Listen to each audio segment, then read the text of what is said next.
আপনারা দেখতে পাচ্ছেন বায়নচুদ ইসরায়েলের আক্রমণের পর থেকে কান্না থামছে না হিমা খালিফার, যে কারণে তাকে কুলে নিয়ে শান্ত করার জন্য চেষ্টা করছেন মানবতার ফাকলা জনি সিন্স। মাতৃভূমি লেবাননে মাতার পর ইসরায়েলের ভয়াবহ হামলার কথা বলতে গিয়ে কেন্দ্রে দিলেন জাহান্নাম থেকে পালিয়ে আসা এই দেশের 90তম অপরাধাঙ্গিনী ইমা খলিফা। জানা গিয়েছে ইমা খলিফার এই দুর্দিনে সাথী নেই তার সঙ্গী। এই কথা শোনা মাত্রই মানবতার ফাঁকওয়ালা গুরু শনি সিংহ ছুটে এসেছে তার বাসভবনে। বিস্তারিত গারফারা টেলিভিশনের চোদনা সাংবাদিকের রিপোর্ট। আপনারা দেখতে পাচ্ছেন বায়নচুদ ইসরায়েলের আক্রমণের পর থেকে কান্না থামছে না হিমা খালিফার, যে কারণে তাকে কুলে নিয়ে শান্ত করার জন্য চেষ্টা করছেন মানবতার ফাকলা জনি সিন্স। গুরু জনি, আমরা দেখতেছি আপনি এত দূর থেকে আইসো আপনি পাচ্ছেন না। পারছি না মানে কান্না থামাতে।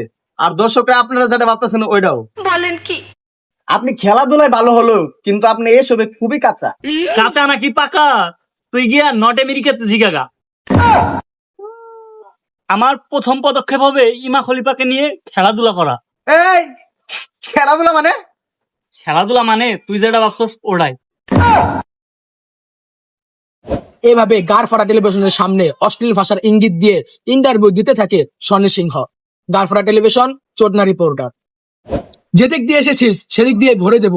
জাহান্নামের নিম্ন স্তর থেকে পালিয়ে এসে এই কথা বলতে থাকেন একজন ক্ষণিকের ম্যাগি নুডলস। হ্যাকার লেওরা রিপোর্টে জানা গিয়েছে মদের বারে গিয়ে নিজের আমল নামায় সোয়াব লেখানোর চেষ্টা করেছিলেন এই ম্যাগি নুডলস। হঠাৎ করে আবির্ভাব হয় তার 12 নম্বর ভাতার ইবলিশ একটার ইবুকে সামনে পেয়ে শাওয়া বরাবর সোয়াবের বোতল ভরতে থাকে এই ম্যাগি একটার নুডলস। হ্যাকার লেওরা সেই জায়গায় উপস্থিত থাকার কারণে অতি দ্রুত খবর পৌঁছে যায় উগান্ডার হেডকোয়ার্টারে। তারপর পুরো 2 মিনিটে খবর পৌঁছে যায় বাংলাদেশ নামক এলিয়েনদের কাছে।